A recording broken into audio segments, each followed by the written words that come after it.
Hey folks, welcome back to Indaba Africa on the Indaba Broadcasting Network here on the 27th of December 2020, a day in which the African National Congress has passed yet another dubious milestone. South Africa, already famously known as the country with the most HIV positive persons on the planet, a country with 60 murders per day on average, violent crime off the charts, gang rapes, torture, murder, cash in transit heist, frightening prospect for South Africans, no matter where they live, in upscale neighborhoods, rural areas, or townships. Life is cheap to many violent offenders who are seldom prosecuted, and very little is done to dissuade them from their actions. But that's not the dubious milestone today. The dubious milestone today is, once again, South Africa leads in another category. And what category is that? Confirmed cases of the Wuhan coronavirus, COVID-19. As of December 26, Boxing Day 2020, South Africa hit a mark of 994,911 cases. Given that they're getting 11,000 new cases per day, that means that today, the 27th of December 2020, South Africa has now passed the 1 million South Africans with confirmed cases of COVID-19. Now, obviously, most of these people no longer have COVID-19, but that's 1 million South Africans who've had a positive test result for COVID-19 in the course of 2020. 1 million South Africans. 1 out of 58 people in South Africa, folks. Wow. So, given that news, the Sunday Times is reporting from a government insider that the president, Cyril Ramaphosa, will be recalling cabinet ministers on Tuesday, the 29th of December to address this crisis yet again. So, some of the things that the Sunday Times predicts could happen are that they would lower the number of limits people allowed to go to gatherings, restrictions on movement, perhaps even closing borders, and restrictions on the trade of alcohol. In addition to that, folks, we're likely to see some other constraints put in here, a sharpening of the curfew hours. That may be a very real possibility. In response, South Africa's clueless Minister of Health, that's of course Dr. Zweli Mkhize, said this in a tweet: use the COVID Alert SA app to protect yourself, your loved ones, and your community. Start using this privacy-preserving app today. Add your phone to the flight. Download the COVID Alert SA app now. And he gives the URL. This is from South Africa's Minister of Health. This is his response to COVID-19. Download an app. Trying to hoodwink people into foolishly believing that it protects their privacy. How does it protect your privacy? It reports your status. It tells people if you have COVID. How does that protect your privacy? Are you a frickin' moron? My goodness. Unbelievable. Unbelievable. He said that the coronavirus has continued to spread spread exponentially now at a rate much faster than the first wave. Well, the first wave never ended, dingus. That's part of the problem. You people have no idea what you're talking about. Mkhize said that the coronavirus has continued to spread exponentially. We must warn South Africans that we will need to review the current restrictions and consider further measures to ensure that we curb this alarming rate of spread. Further restrictions. Where does this end?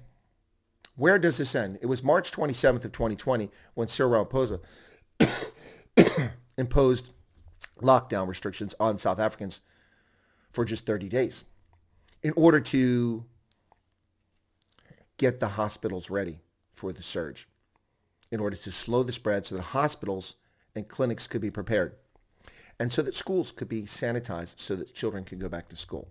Only none of that was accomplished. Not a damn thing. The government sat on its ass and did nothing. Virtually nothing. Certainly did nothing in schools. Schools weren't clean. They weren't ready for students to go back. And by the way, it's RNA from a virus. What do you have to clean in a school after 30 days? The virus doesn't survive for 30 days in the open on surfaces. So what exactly are you sanitizing? Do you see the stupidity here? But this is the governance we get around the world, but especially in South Africa. It's beyond the pale. So when does this end? Could you possibly give us an end date to this nonsense? You've had since March 27th to get hospitals ready, to get the schools clean. You failed. You eased the standards after murdering about a dozen black South Africans in the townships, which meant that you pulled the security services back from the townships and let people do what the hell they wanted, thereby ensuring the spread of the virus throughout these tightly packed townships across South Africa. You are responsible for your failures, African National Congress. That's why the virus spread. While many South Africans in suburban South Africa and rural South Africa sat in their homes and only went out when absolutely necessary, if at all, not spreading the virus, you allowed people to spread it like wildfire through townships because your political cowardice over your heavy-handed tactics by the South African National Defense Force and the South African Police Service. That is why the virus spread. Now, why are you confused as to why the virus isn't spreading rapidly in townships today? You shouldn't be.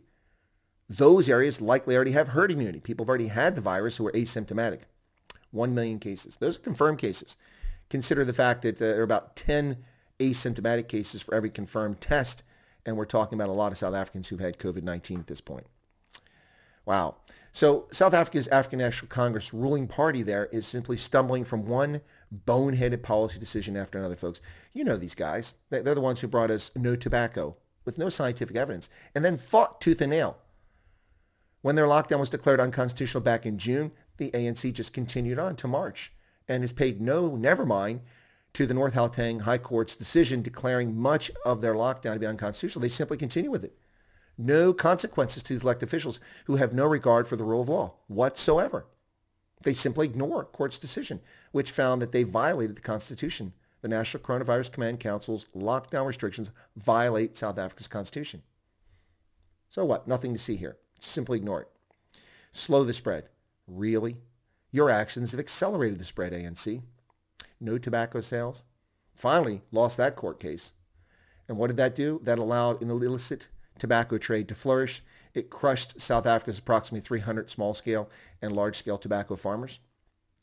And it forced people to buy dodgy cigarettes of questionable origin and questionable safety at exorbitant prices for those addicted to tobacco. That's what the African National Congress brought South Africa. They banned e-commerce. Nonsensical ban because it was unfair to bricks and mortars. If after 26 years of graphics-based browsers on the internet, if a bricks and mortar store doesn't have an e-commerce presence, then they don't deserve to be in business. They banned cooked chicken sales. They banned open-toed shoes. Can you believe this idiocy? And what did that accomplish? Nothing, except destroying retailers and costing millions of jobs in South Africa. This is unbelievable. This is what you get from the African National Congress, folks. Anyway, today, the 27th of December, the South African government has now achieved yet another dubious milestone, and this is surpassing the 1 million confirmed cases of COVID-19 in South Africa. Now, interesting enough, the number of deaths is not really increasing. We see a total of 26,000. Where's the number at here? I had here 26,000 deaths so far. It equals approximately 2.67% of the confirmed cases. 2.67% of the confirmed cases. Even that figure is far lower than the fantasy that the World Health Organization, Dr. Tedros, and the Chinese Communist Party told us was the fatality rate back in January, when they lied to us and said that the fatality rate from this disease was 3.45%. Remember that? 3.45 to 3.6% fatality rate. Confirmed cases alone, the figure in South Africa is just 2.67%. When we figure asymptomatic cases, it falls back into line with the norms around the globe of 0.2%. By contrast, folks, in 2017, the most recent year available for mortality statistics from South Africa, there were 446,544 deaths in 2017. Now, 51,164 of those were unnatural. Most of those were murders, and some were traffic accidents. But in 2017, 28,678 South Africans died from tuberculosis, which means that in 2017, more South Africans died from tuberculosis than have died from the so-called pandemic that we must destroy the economy for with COVID-19 here in 2020. More South Africans died from tuberculosis in 2017 than South Africans have died from COVID-19 in 2020. Put that in your pipe and think about it. Type 2 diabetes killed slightly fewer with 25,336 deaths in 2017 compared to about 26,000 COVID deaths this year. Heart disease accounted for 44,357 fatalities in South Africa in 2017. HIV accounted for 22,098. Hypertension, 19,900.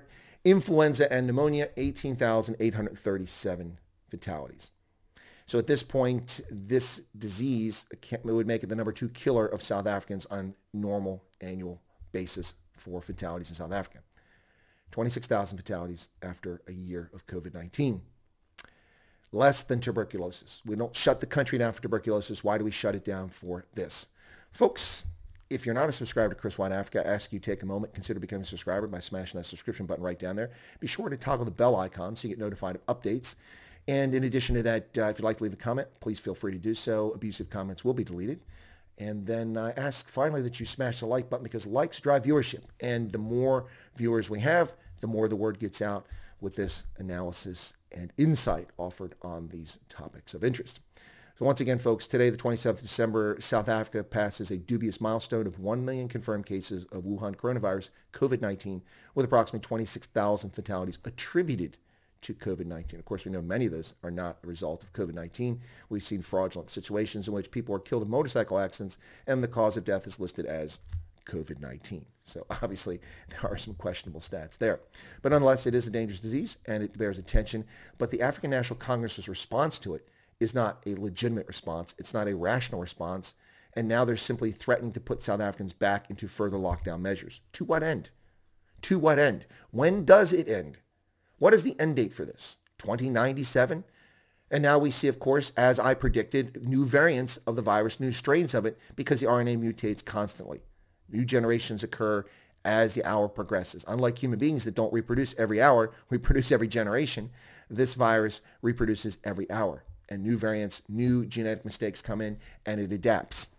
So this will continue into perpetuity. Is this our response into perpetuity in South Africa? Simply locking South Africans up, destroying jobs, forcing people to eat grass in the Eastern Cape, keeping children out of school, wrapping nappies on people's faces so that the toddlers can't learn what human expressions are?